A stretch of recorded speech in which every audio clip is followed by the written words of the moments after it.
नमस्कार दोस्तों, स्वागत है बी पॉजिटिव यूट्यूब चैनल में। और शुरू करते हैं 5 का पंच, एक ऐसा प्रोग्राम जिसके तहत दिन के 5 करंट अफेयर्स टॉपिक पे हम 5-5 पॉइंट्स के साथ डिस्कस करते हैं। आइए जान लेते हैं आज कौन कौन से टॉपिक्स पे हम चर्चा करेंगे। सबसे पहले हम जानेंगे ओपेक प्लस क्या है, ट्राई के बारे में, नीति आयोग क्या है, सुप्रीम कोर्ट और गारंटी अवार्ड्स क्या है। तो शुरू करते हैं आज का अपना ये डेली का न्यूज़ डिस्कशन। है वी गो। सबसे पहले हम बात करते हैं ओपेक और ओपेक प्लस। न्यूज़ में क्या है, अभी भारत ने 5 मिलियन बैरल क्रूड ऑयल जो अपने स्ट्रेटेजिक रिजर्व से है उसे निकाला है।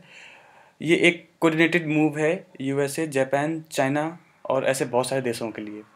स्ट्रेटेजिक रिजर्व्स क्या होते हैं? एक्चुअली हर एक देश का एक रिजर्व होता है जहाँ पर वो किसी कैलामिटी या किसी बैड सिचुएशन को टैकल करने के लिए वहाँ पे कुछ क्रूड ऑयल स्टोर करके रखता है। अब भी हम जान लेते हैं ओपेक के बारे में। OPEC stands for organization of the petroleum exporting countries. ऐसी कंट्रीज़ का ऑर्गेनाइजेशन है जो पेट्रोलियम प्रोडक्ट्स को एक्सपोर्ट करती हैं। ये फॉर्म हुआ था 1960 में। It's manage supply of oil and set the price of oil in the world. आप समझ ही गए होंगे, ये इकोनॉमी में प्राइस के फ्लक्चुएशंस को वेरी करने से बचाता है। 13 कंट्रीज़ अभी इस ऑर्गेनाइजेशन का पार्ट हैं। इसका हेडक्वार्टर वियना, ऑस्ट्रिया में है।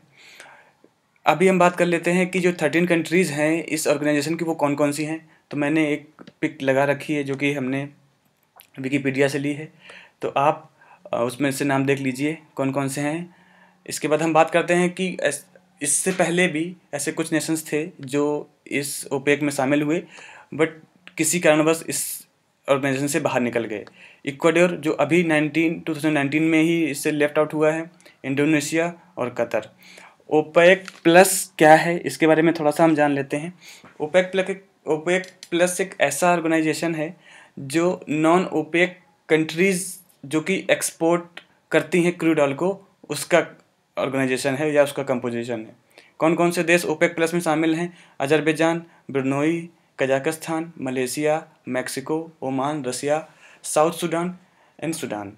तो ये था ओपेक और ओपेक प्लस के बारे में एक छोटा सा ग्लिम्स। आगे बढ़ते हैं। आज का दूसरा टॉपिक है सुप्रीम कोर्ट। खबर क्या है या न्यूज़ में क्यों है? न्यूज़ में इस वजह से है कि सुप्रीम कोर्ट ने कहा है everything can be criticize but criticism should be constructive. ये किस बात को लेके है? एक्चुअली एक पिटीशन थी जो वाइस प्रेसिडेंट के रेसिडेंस के अगेंस्ट में थी, उसको सुप्रीम कोर्ट ने रिजेक्ट किया है और तब ये कहा है कि हमें क्रिटिसिज्म करना चाहिए, बट जो क्रिटिसिज्म है इट शुड बी कंस्ट्रक्टिव इन वे। अब बात करते हैं सुप्रीम कोर्ट की। ये देश का सबसे हाईएस्ट कोर्ट है। ये इस्टेब्लिश्ड हुआ था 1 अक्टूबर 1937 को। एट दैट टाइम उसका नाम फेडरल कोर्ट ऑफ इंडिया था। बाद में 28 जून 1950 को ये as a supreme court of India बन के उभरा। अब हमें ध्यान याद ये देना है कि ये 28 जैन है।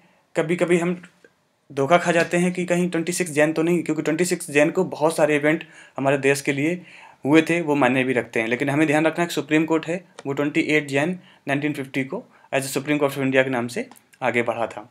इसका कंपोजिशन होता है, एक CJI होते हैं यानी chief justice of India, along with 33 जजेस, मतलब 33+1 का क्राइटेरिया रहता है।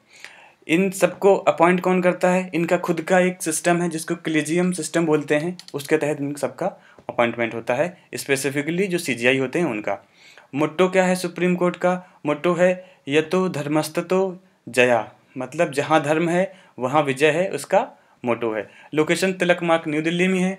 कभी कभी हमें समझ में नहीं आता कि कहाँ इस्टेब्लिश्ड है, whether it is in Allahabad और अदर प्लेस, तो हमें ये देखना है कि जो तिलक मार्ग न्यू दिल्ली में वो इसका लोकेशन है।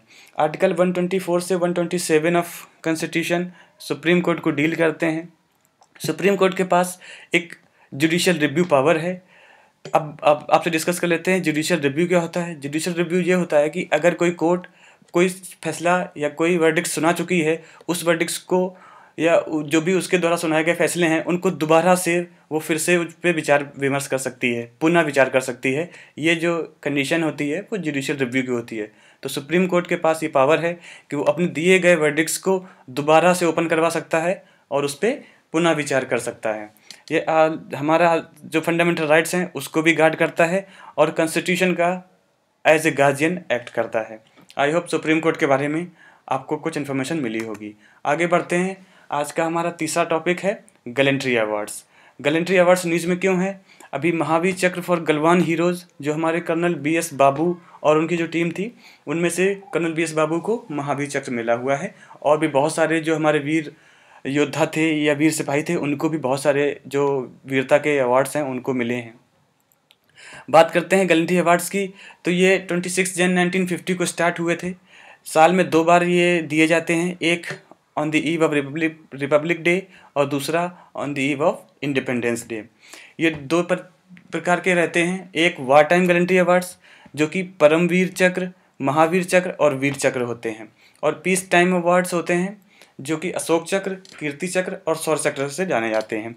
हमने पिक भी दे रखी हैं। पिक में जो हमने 2 पिक दी हैं उसमें से जो लेफ्ट साइड वाली है वो परमवीर चक्र की है, और फिर इसके बाद जो उसके राइट में है वो महावीर चक्र की है। इसके बाद जो नीचे हमने एक पिक दी है उस पिक को उसका जो पिक है वो अशोक चक्र की है। प्रीवियसली जो हमारा अशोक चक्र, कीर्ति चक्र और शौर्य चक्र मतलब जो पीस टाइम गैलेंट्री अवार्ड्स थे उनको अशोक चक्र 1, अशोक चक्र 2 और अशोक चक्र 3 नाम से जाना जाता था। मिनिस्ट्री ऑफ डिफेंस इनवाइट करती है रिकमेंडेशंस को फ्रॉम आर्म फोर्सेस, जो हमारी आर्म फोर्सेस हैं, and ministry of home affairs से, जो कि मिनिस्ट्री ऑफ होम अफेयर्स के बीच में जो भी पैरामिलिट्री फोर्सेस आते हैं उनके सिपाहियों की, और जो भी अदर स्टेट पुलिस के सिपाही होते हैं उनकी, और इसके बाद वही रिकमेंड और उनको सेलेक्ट करती है। ओनली डिफेंस पर्सनल ही इस अवार्ड के लिए एलिजिबल होते हैं, कोई सिविलियन को ये वीरता का पुरस्कार नहीं मिलता है। तो अभी आप गैलेंट्री अवार्ड्स के बारे में एक शॉर्ट स्नैप समझ गए होंगे। मेरा मेन फोकस जो रहता है वो एग्ज़ाम पर्सपेक्टिव से रहता है, बाकी एक कहानी बना के उसको बताने का भी रहता है कि छोटी सी कहानी समझ में आ जाए आपके, और एग्ज़ाम पर्सपेक्टिव से जो भी इंपॉर्टेंट चीज़ें हैं वो आपको एक जगह ही मिल जाएँ। आगे बढ़ते हैं। हमारा नेक्स्ट टॉपिक जो है वो ट्राई। सबसे ज्वलंत मुद्दा रहता है ट्राई का, अक्सर न्यूज़ में आता रहता है।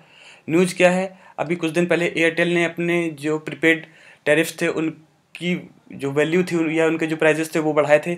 अभी VI वोडा आइडिया का जो कॉम्बिनेशन है उन्होंने भी अपने जो प्रीपेड टैरिफ्स हैं उनके प्राइस को हाइक किया है। अब बात कर लेते हैं ट्राई की। तो ट्राई क्या है? ट्राई एक telecom regulatory authority of India है। इसका काम रेगुलेट करना है जो भी टेलीकॉम सेक्टर है, जो भी हमारे जो एयरटेल, वोडाफोन, जियो चीज़ें, ये जो सारे टेलीकॉम इंटिटीज़ हैं इनको रेगुलेट करना है। इन रेगुलेट कैसे करती है? कुछ रूल्स और स्टैंडर्ड्स बना रखे हैं उसके अकॉर्डिंग। अगर किसी भी कंज्यूमर का इस तरीके से जो कि कम्युनिकेशन से रिलेटेड है का हनन होता है किसी भी राइट का, ट्राई उस चीज़ को सम्मान में लेती है और उस पर पूरी कार्रवाई की जाती है। ट्राई ने कुछ ऐसे प्रोटोकॉल्स बना रखे हैं जिससे सारे जो कम्युनिकेशन टेलीकॉम हैं उसको फॉलो करते हैं। ट्राई जो फॉर्म हुआ था वो 20 फरवरी 1997 को हुआ था। ट्राइज का जो मिशन होता है वो create and nurture conditions for growth of telecom sector in India. इसके साथ हम ये भी कह सकते हैं कि ग्रोथ ऑफ टेलीकॉम तो होता ही है, साथ में प्रोटेक्ट ऑफ कंज्यूमर्स राइट भी ट्राई का काम है। मिस्टर PD बघेला इसके चेयरमैन अपॉइंट किए गए हैं ट्राई के, और जो ट्राई के चेयरमैन का अपॉइंटमेंट होता है वो अपॉइंटमेंट कमेटी ऑफ कैबिनेट, या हम सिंपल भाषा में कह सकते हैं कि सेंट्रल गवर्नमेंट ही ट्राई के जो चेयरमैन होते हैं उनको अपॉइंट करती है। आगे बढ़ते हैं। आगे हमारा टॉपिक है नीति आयोग। नीति आयोग न्यूज़ में क्यों है? नीति आयोग ने अभी एक अपनी नई जो इंडेक्स या एक इंडेक्स है उसको उन्होंने रिलीज़ किया है, जिसका नाम है NITI Aayog SDG urban index. SDG का यहाँ मतलब है सस्टेनेबल डेवलपमेंट गोल। अभी ये पहला इसका सेशन है या संस्करण है जिसमें शिमला, कोयम्बटूर, चंडीगढ़ टॉप पर आए हैं। मतलब जो अर्बन एरियाज़ हैं उसमें जो सस्टेनेबल डेवलपमेंट गोल के तहत जो वर्क्स हो रहे हैं उनमें से ये 3 टॉप स्थान पर आए हैं। बात कर लेते हैं नीति आयोग की। तो NITI Aayog stands for national institution for transforming India. यह एक एग्जीक्यूटिव बॉडी है।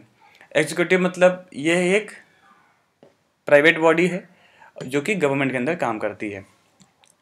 ये फॉर्म हुई थी 1 जन 2015 को, और इसने प्लानिंग कमीशन जो हमारे पहले से एक थिंक टैंक था उसको रिप्लेस किया था। It is a public policy think tank of government. ये गवर्नमेंट का एक पब्लिक पॉलिसी, जो पॉलिसीज़ बनाता है उसका एक थिंक टैंक है। इस्टेब्लिश्ड हुआ था एक उद्देश्य के साथ कि ये अचीव करेगा sustainable development goal with cooperation federalism, जो कि हमारे राज्य और राष्ट्र के बीच में जो संबंध है उसको फेडरलिज्म बोलते हैं, उसको भी बहुत ज़्यादा मजबूत करेगा और ऊंचाइयां पाएगा विद सस्टेनेबल डेवलपमेंट गोल्स के साथ। चेयरमैन इसके पीएम होते हैं, वाइस चेयरमैन इसके डॉक्टर राजीव कुमार हैं, सीईओ श्री अमिताभ कांत हैं। बहुत ज़्यादा क्वेश्चन पूछा जाता है और हम अक्सर वाइस चेयरमैन और सीईओ में दुविधा में आ जाते हैं कि कौन सा होता है। तो अभी हमें ध्यान देना है कि जो हमारे चेयरमैन होते हैं वो पीएम हैं। इसके बाद जब हमारे दो अलग एंटिटीज़ आ जाती हैं, अलग पर्सनस आ जाते हैं, वो vice chairman doctor Rajiv Kumar हैं और सीईओ आपको दिख रहा है श्री अमिताभ कांत। ये बहुत सारे इंडेक्सेस और रिपोर्ट पब्लिश करता है। कुछ रिपोर्ट्स के नाम मैंने यहाँ पे दिए हुए हैं। Agriculture water management index, India innovation index, multi dimensional poverty index, STG index, India index, state energy index और बहुत सारी ये जो रिपोर्ट्स हैं या इंडेक्सेस हैं उनको रिलीज करता है। आगे बढ़ते हैं। आज का जो बोनस इन्फॉर्मेशन है उसमें आज हमारे पास 3 बोनस इन्फॉर्मेशन है, उनके बारे में डिस्कस कर लेते हैं। अभी यूपी सीएम योगी इंस्पेक्ट जेवर एयरपोर्ट ऑफ इंडिया। तो सबसे पहले हमें देखना है कि जेवर एयरपोर्ट है कहाँ। तो जेवर एयरपोर्ट नोएडा में है। अभी हाल फिलहाल किसी एग्जाम में आया था, क्वेश्चन आया था कि जेवर एयरपोर्ट जो है वो किस देश के कंपनी उसको बिल्ड कर रही है। तो मैंने उसके नीचे लिखा भी है कि it is build by A Swiss firm, Switzerland का एक फर्म है जिसको ज्यूरिक एयरपोर्ट इंटरनेशनल अथॉरिटी के नाम से जाना जाता है। वो इस प्रोजेक्ट को, जेवर एयरपोर्ट को बिल्ड कर रही है। इसके बाद है Allahabad high court reduces sentence in POCSO act. तो पहले पोस्को एक्ट हमने पहले भी डिस्कस कर रखा है, डिस्क्रिप्शन में मैं इसका लिंक दे दूंगा पोस्को एक्ट का, तो आप वहाँ पे पोस्को एक्ट क्या है वो जान लीजिए। अभी उसमें जो अगर कोई कन्विक्ट पाया जाता है तो उसका जो इम्प्रिजनमेंट था वो 10 ईयर्स से घटा के 7 साल कर दिया गया है। ये हाई कोर्ट का ऑर्डर आया है। इसके बाद नेक्स्ट हमारा जो है वो government is planning to ban private crypto currency with few exceptions. तो इसमें क्या है कि गवर्नमेंट ने एक प्लान किया है कि जो प्राइवेट क्रिप्टो करेंसीज़ हैं उन पे बैन किया जाए, थोड़ा बहुत एक्सेप्शंस के साथ। क्रिप्टो करेंसी पे भी हमने डिस्कस कर लिया है, उसका भी लिंक मैं आपको डिस्क्रिप्शन में दे दूंगा। प्लीज़ आप उससे वहाँ जाके देख लीजिए, आपको क्रिप्टो करेंसी के बारे में भी एक आइडिया हो जाएगा कि क्या है। तो ये था आज का हमारा डेली का 5 का पंच। कैसा लगा प्लीज़ कमेंट में ज़रूर बताइए और यहाँ तक बने रहने के लिए थैंक यू। बाकी आपको पता ही है, हमेशा हंसते रहिए। जय हिंद।